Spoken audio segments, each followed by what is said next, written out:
Assalamualaikum warahmatullahi wabarakatuh. Saya Patricia Teresa dari Prodi Sastra Inggris kelas karyawan. Saya akan menjawab pemaparan pertanyaan yang bawah ini dari matkul Bahasa Indonesia. Nomor 1, kemajuan peradaban masyarakat ditandai oleh kemajuan dan perkembangan bahasa. Menurut pendapat Anda, jelaskan kolerasi antara kemajuan peradaban yang perkembangan bahasa. Yaitu seperti yang kita ketahui, bangsa Indonesia semakin berkembang. Ini ditandai juga dengan semakin pesatnya peradaban bangsa. Hubungan peradaban dan bahasa itu jelaslah sangat erat. Peradaban suatu bangsa bisa berkembang jika adanya suatu bahasa yang mendasarinya. Yang nomor 2, setelah Anda mengetahui peran bahasa Indonesia dalam mendorong kesadaran nasional dan mengetahui perkembangan bahasa, sikap seperti apakah yang harus dimiliki mahasiswa terhadap bahasa Indonesia?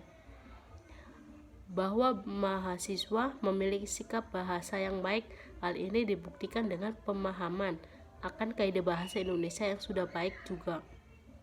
Demikian juga pada aspek efektif, meskipun mempelajari bahasa asing, mahasiswa tetap bangga dan menggunakan bahasa Indonesia. Adapun faktor-faktor yang menyebabkan kecenderungan sikap bahasa tersebut, mahasiswa menyadari peran penting bahasa Indonesia dalam pendidikan. Mahasiswa juga lebih percaya diri jika berbicara dengan menggunakan bahasa Indonesia. Tentu juga mahasiswa yakin bahwa bahasa Indonesia akan tetap eksis karena banyaknya jumlah penggunanya. Soal nomor 3, Anda telah mempelajari tentang keterampilan berbahasa. Dijelaskan bahwa keterampilan berbahasa yaitu menulis, membaca, berbicara, dan menyimak. Menurut pendapat Anda, apa kolerasi antara kemampuan menulis dengan kepandaian membaca? Bagaimana cara agar mampu memahami bacaan dengan baik?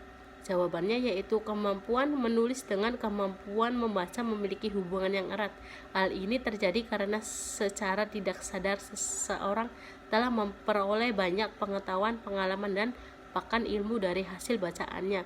Banyak juga penelitian yang sudah dilakukan mengenai keterampilan menulis dan membaca ini. Seseorang agar mampu menulis dengan baik harus memiliki kemampuan membaca yang baik.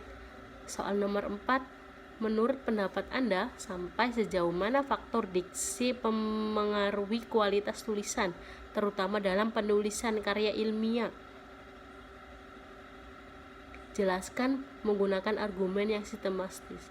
Jawabannya yaitu sistematis segala usaha untuk menguraikan dan merumuskan sesuatu dalam hubungan yang teratur dan logis sehingga membentuk suatu sistem yang berarti secara utuh, menyeluruh, terpadu, mampu menjelaskan rangkaian sebab akibat menyangkut objeknya.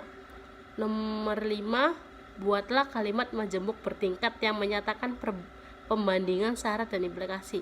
Jawabannya itu Rani merasa jika dirinya tidak pantas untuk dijadikan sebagai ketua kelas. Contoh yang nomor 2 yaitu jika ada kecurangan UN maka sistem pendidikan bermasalah. Sekian dari saya, kurang lebihnya mohon maaf. Wassalamualaikum warahmatullahi wabarakatuh.